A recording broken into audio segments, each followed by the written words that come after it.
Hi everyone, and welcome to another segment of Journey for You. My name is Aggie Christopher, and today I want to share with you a story from my past, which hopefully in it there's a message that will be about finding out who you are and you understanding who you are and not letting people tell you who you are. For those of you who haven't gone to my website, it's www.journeyforyou.life. And there is a little bio as well as some pictures from my childhood. I grew up in Newfoundland, was born in Newfoundland and lived there until I was 18 years old. We grew up very financially poor. So with that being said, what goes along with, at least in my experience of growing up poor, is that you do have a lot of self-confidence issues.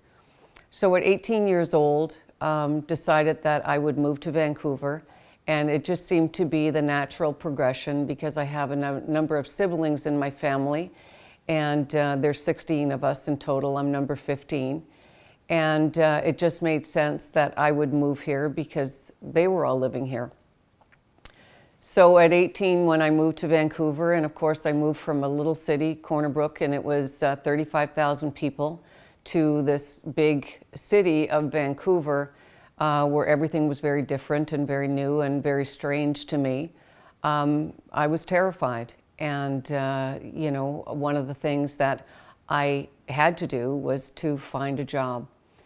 My sisters that lived here already and were already established, they had said to me, well, Aggie, why don't you go down to the temporary agencies or the personnel agencies, and they find everybody jobs. And I just thought that this was just such a fabulous idea, that you go and somebody finds you a job, and that it would be easy, and that I would, you know, start off this job and would continue and would be able to support myself.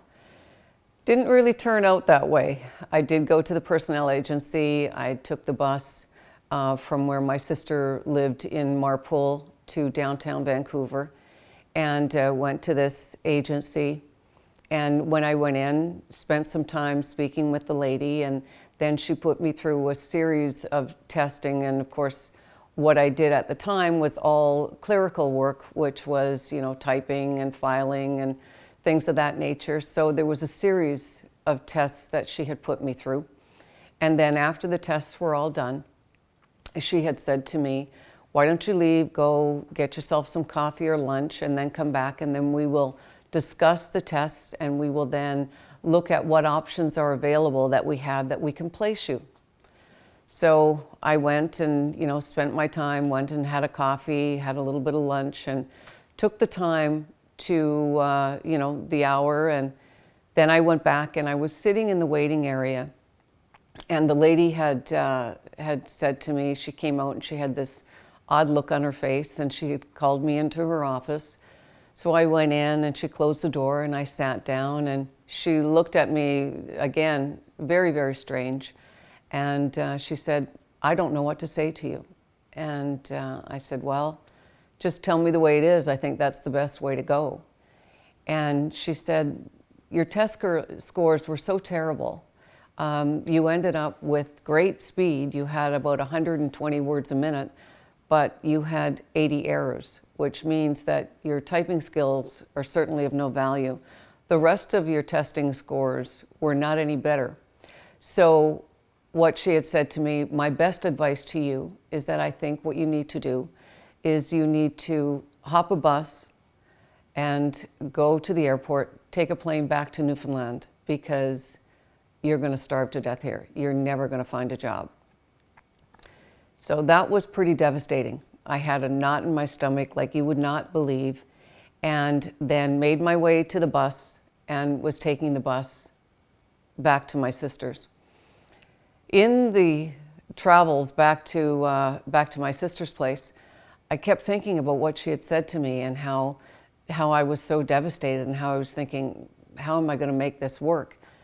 And all I kept thinking was that if I'm a loser here, I'm going to be a loser there. So the place has no bearing on it.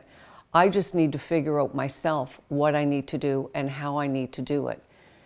So got back to my sister's place, and they were all going out to the bar that night. And for me, because I felt totally ill and thinking that how am I going to be able to tell my sisters that, you know, they can't find me a job here. So I just said, no, you know what, I'm not going to go tonight. I'm not feeling that great. So they went out and I was totally devastated. I didn't know how I was going to make my way through this.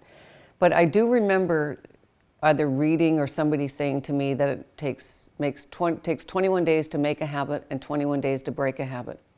So I took 2 pieces of paper, and on 1 sheet of paper, I wrote down all of my positive qualities, which turned out to be about 3. And then I took the other sheet of paper and I filled both sides with all of the negative qualities or all of the insecurities that I had. And because of the fact that I didn't have money to really eat, let alone try to figure out a counselor, I had to try to figure out the best way that I could. And this was it. Also, too, one of the things that I'm a huge fan of is that if you do have any sort of insecurities or any sort of negative situations in your personality that you want to correct, you want to look at the largest ones first. And so that's what I did. I took the things that scared me the most first, and for 21 days, I woke up every morning, I went to bed every night, and that's what I focused on for 21 days. Once I moved that over into the category of being able to have control over that or master it, I moved to the next one and to the next one.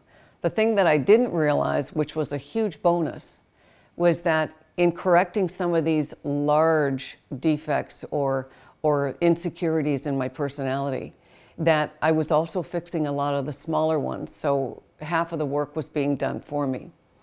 So, with that being said, is that you need to really focus and you really need to understand what it is that you want to accomplish. And for me, I needed to accomplish and to work on some of the things that I didn't have control over, that I needed control over in order to move forward. That being said, as I did do those things and did become stronger and did become more confident, it certainly helped in me being able to find a job. I didn't find a job with that personnel agency. As it turned out, I went to the Royal Bank and there was a position that they had available as a receptionist. So I went for the interviews, and I went for a couple of interviews. And the third one that I went back, the fellow Brent, who was the general manager who I was having the interview with, he had said to me, Aggie, I understand, and I just get this feeling that you need this job more than anything. Even though you aren't qualified, even though I think that we're going to have to do a lot of work with you, I think it's something that I can invest in. But the only way that I can give you this job is if you do 2 things. And I don't know if many of you understand, but people that are from Newfoundland, we speak very quickly. And a lot of times when we speak, we only say half the sentence because of the fact that everybody understands what we're going to say. Brent had said to me, Aggie, the 2 things that I need you to do is I need you to slow down and pronounce your words. And the other thing is that I need you to really, really try and focus and make sure that you pick up everything that I'm training you or that I'm saying to you so that it will help you. I said, Brent, you give me this job, absolutely. That's exactly what I will do. So every day I would focus on pronouncing my words and making sure that I was speaking slowly. And from there, I did end up with that job.